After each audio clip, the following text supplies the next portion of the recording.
So as of last night, the TBC PTR was available. I myself was lucky enough to actually log on and copy characters.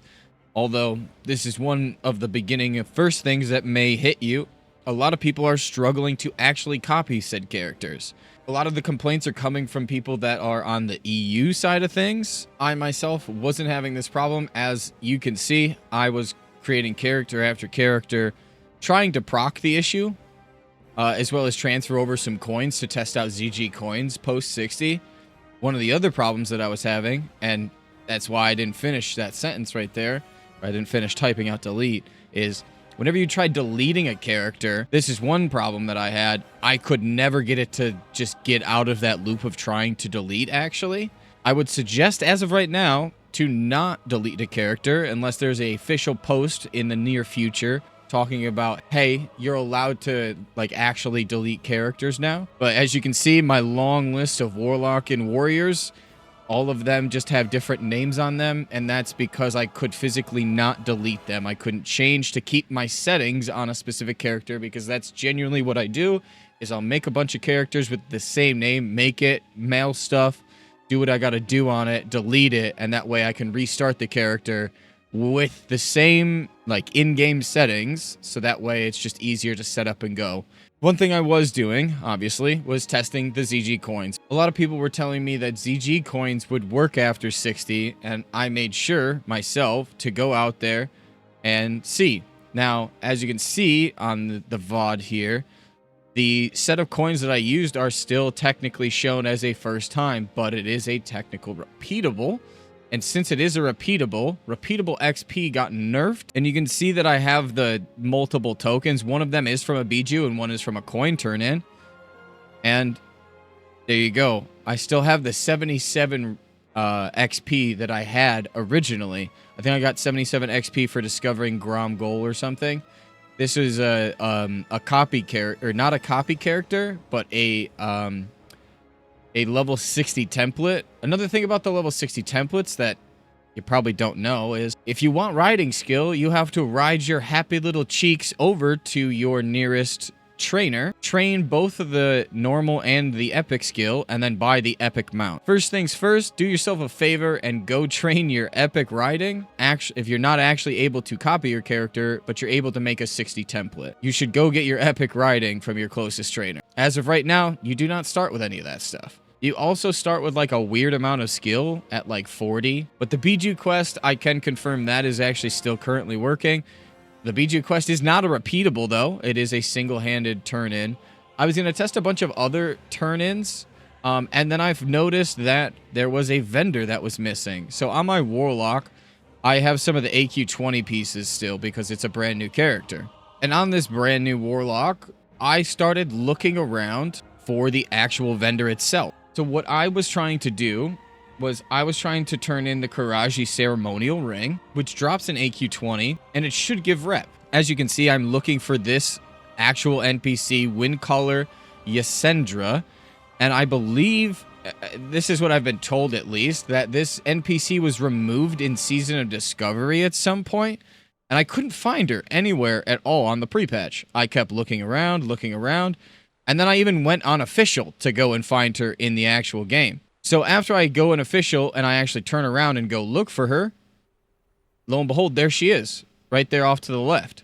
In the actual PTR, she is nowhere to be found, as you can see. So another bug is we're missing NPCs apparently in Silithus. Obviously, I've reported this as a bug in the bug reporter, which if you do come across bugs while playing on the PTR, I suggest you do the same. There's going to be a lot of bugs, and we have 50-some days to get them fixed before launch, but so far, we're missing an NPC in Silithus. Template 60s, you have to go and grab riding and the mount yourselves, unfortunately. ZG coins do not work after 60. So now we get to something that we have talked about in a video before. This is actually not the rank 14 gear off to the left side. This is the level 70 gear. Now, all the two-handers currently are showing a bug as if it is the original rank 14 60 weapons. So again, this is why we test these out. This is why we do PTR. This is showing as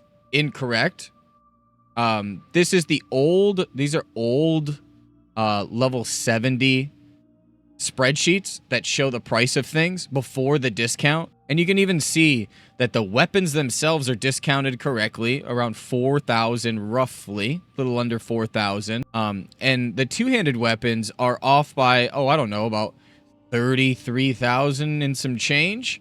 So yes, that is completely wrong. It's missing 37 of each marks. So do I think this is going to come in live? I don't think so, actually. Another one of those situations where the gear is really cheap. Now, this isn't just the rank, the level 70 items. I do check the rank 14 stuff off onto the left, the vendor onto the left. Now, this vendor is actually the rank 14 vendor. So this is all the weapons, and that's why I believe that these weapon costs are what, I think it was Sunwell patch that these weapon costs came in, and they were adjusted. Again, I don't know if this is the intention on if TBC is going to launch in this specific patch. I think they did this patch because this is the patch where the post-nerf raids are, and it just was easy to go from here, and maybe this is what they had available to them. But again, this was the cost of the PvP items on the vendor. It looks like each sword, or one-hand weapon, if you will, is 4,782, and each costs 3 marks. The two-handed stuff costs Warsong Gulch marks, and the one-handed stuff is costing AB marks. It was also not showing an epic healing weapon, which I don't remember if there actually was an epic healing weapon at 70. Again, if you remember yourself, go ahead and put it down in the comments below that there was one. But everything turns to spell power anyways, and there's a staff and a dagger. There's no maces. Those are attack power maces. And this was the chart that I used originally when going over the actual PTR changes. It goes over the price of, like, one-handed weapons, two-handed weapons, High Warlord gear, basically. So I ended up finding the vendor for the High Warlord stuff and the rank stuff. Obviously, we reported that the level 70 two-hand weapons were showing at the price of the level 60 two-hand weapons. Again, if you're going to do PTR, you know, you should at least bug report certain things. And then we also looked at the cost of the level 70 items, the blue set at level 70. And it came out to roughly like 71,000, I believe. And this isn't like this is the full set. This doesn't count the, this doesn't count neck. This doesn't count rings. This doesn't count any of that stuff. So, again, it looks like we're looking at roughly 25 AV marks, 25 AB marks, and 15 Warsong Gulch marks for the High Warlord 70 set, which you can use in conjunction with the rep pieces to get the 2 and 4 set bonuses. Honor cap and pre-patch is 75k, so technically you can fully save up for this gear specifically if you planned on it and wanted to. If this goes live, again, if this goes live the way it is. Now, I do end up going over and looking at the rank 14 gear, which is off to the side. Well, I should say the rank 13 gear. So if this is the rank 13 gear, maybe less than the cost of what a one-handed, roughly around the cost of what a one-handed weapon would cost, and 2 and 3 marks each, respectively. 3 marks being on from the pants and the chest, the helmet, and the gloves, shoulders, and boots are only 2 marks. Again, I'm not sure if this is the intention, because in Sunwell patch, I do remember a lot of stuff was reduced. And maybe that's why they used the Sunwell patch, because everything was in a reduced state, so making it easier and just kind of like consolidating it. Again, I'm unsure if this is how we're actually going to get it on live or on pre-patch. This is the first phase of TBC. If this is the case, then in pre-patch, if your intentions were to stack gear or to get your rank 14 gear, it would be wise to save your honor and save your marks to buy the rank 14 and the rank 13 gear and rank 14 weapons, and then just go back to leveling right after immediately. You basically don't replace the weapons on almost any melee character until you hit about 70. As like a paladin tank, you replace it pretty quick. But yeah, we are unsure if that's actually intended. But something else I noticed while going over and checking out the badge vendor has Nether Vortex on it. And instead of Primal Nether, by the way. And Nether Vortex wasn't added until, like, Phase 4, like Zulamon phase. But there's no other Zulamon gear on the vendor itself. So, again, one of those things that I'm assuming is it was supposed to be for the Primal Nether that cost 10 badges. But yeah, the Nether Vortex is not supposed to be on the vendor right off the rip. I think it was just a placeholder. Again, this is a potential problem with this patch because it's in the 2.5.5 state that it's got incorrect inconsistencies because it has the guild banks out and it has everything out, or maybe this is just the patch they used. That's not the only thing that we found. That was the beginning of the first stream. At one point, the stream ended up turning off, and I didn't realize it until I was on my way to Sunken Temple. So I did some testing over at Sunken Temple because a lot of people were saying that there were anti-boost mechanics in the game. So I did my due diligence and went to go do something that I know, I wouldn't even say I know, I just know of and how I've seen it happen and operate multiple times. Now, I was having extreme inconsistencies with how mobs were acting. For one, they weren't getting slowed anymore. Like, not whatsoever. They would just immediately just start running to me and then just chain stunning me. This implies that there are anti-boost mechanics like we got in like Wrath of the Lich King, basically, at the end of TBC pre-patch. And as you can see, all the immunes pop up on the screen, meaning they couldn't be slowed. They were immune to the chill effect, basically. Now, I did multiple hours of testing. At one point, I tried going to ZF to test out ZF. And I was just getting a constant issue of not being able to get into the instance itself. At one point, I was messing around and rewatching the footage of me pulling the dragons to start the boost. And I got teleported on top of them.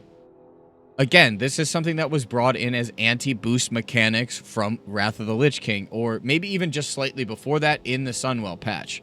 So I don't know if that was a full-on intention or if this is the intended release. But I end up going through with the pull and starting off. I think I get slept here. Yes, I ice block it. But again, I couldn't get the mobs to get slowed anymore. So I decided to keep smashing my head at the wall and keep trying. And I wanted to see exactly when the mobs stopped getting slowed. So in this run, I actually ended up getting them slowed. Also, the AoE cap is in. I don't know if anyone's actually been talking about that, but the AoE cap is actually in. But right here is the exact moment they become unsnared. Even though I'm currently hitting them with said blizzard, they get unsnared. And if I fast forward just a little bit, and I ice block right as they walk past me, towards the end, while I'm in the ice block, I'm getting knockdowns, where I'm getting stunned. Now, this was brought into the game again in Wrath. It was basically brought in to stop pallies from spam farming. And you can see it's not like I'm at the end of my ice block. I still have 4 seconds left in the ice block, where I'm technically in the immune state. Again, a lot of people are wondering, like, is this the end of mage boosting? If this is the case, it's not just the end of mage boosting, it's the end of boosting as we know it. Because not only is this happening currently, but a viewer had tested and told me about RFC XP rates. So they went and boosted RFC with a group in the group, the people that they were leveling, because the mobs were great to them. They were only getting 3 to 4 XP per mob. Therefore, meaning that all boosting, not just mage boosting, is effectively dead.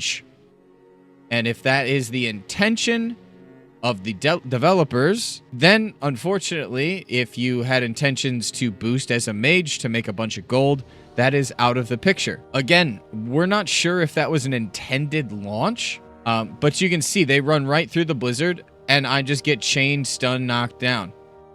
I can't even. I'm in a ice block here to see how many knockbacks I can get. I basically go cap at one point. I get chain knocked down, and it was just GG, dead. So, if that's the case, boosting is dead. But you'll be able to buy the $80 boost from Blizzard. Just remember that. A lot of people are speculating, because there is a $80 boost from Blizzard, that this is the reasoning. Because there is the $80 boost, you can now buy the boost from Blizzard instead of getting boosted AFK by a mage.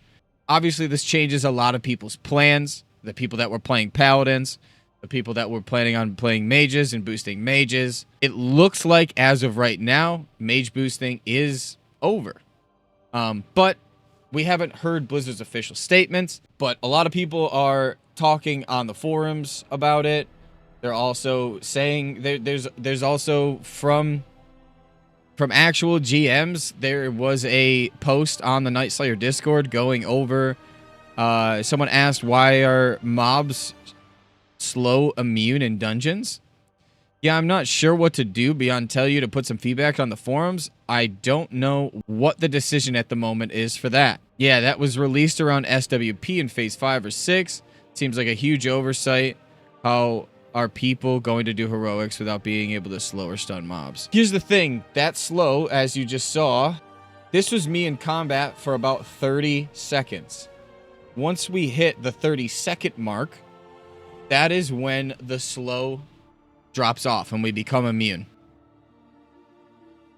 Right there. At that moment, I had been in combat with these mobs for over 30 seconds. And as you can see, they're clearly slowing down. They're slowing down, and then they become immune, basically, within the shtick of combat. Now, if you remember early heroics, like pre-nerf heroics, you basically were required to have a mage, and if you were a paladin or a prot warrior, you would be kiting around in a circle through your mage's blizzard. So a lot of people are wondering if this is going to affect heroics, early days. It may. Again, this isn't confirmed to be an intentional change, but as of right now, on the PTR, you're just getting spam chain knocked down and dying. Again, we'll update with more information when all these things come available to us. And when all these things come available, we will let you know and keep you notified. If you have any questions, drop them down in the comments below. This was the very first full day of PTR. I myself have to go to work. I'm going to try to get this edited up for you guys. So I will do my best to answer all your questions in the comments below. If you're new to the channel, don't forget to subscribe to keep up to date with all the PTR changes and all the TBC content we have coming for you. Thank you so much for watching. And again, if you think this isn't a bug, report it in game. That's what the bug reporter is for. We should all be doing our best to try to report bugs in the game, in the actual PTR, to have them fixed. Because if you just complain online and just complain on the forums, nothing actually gets done.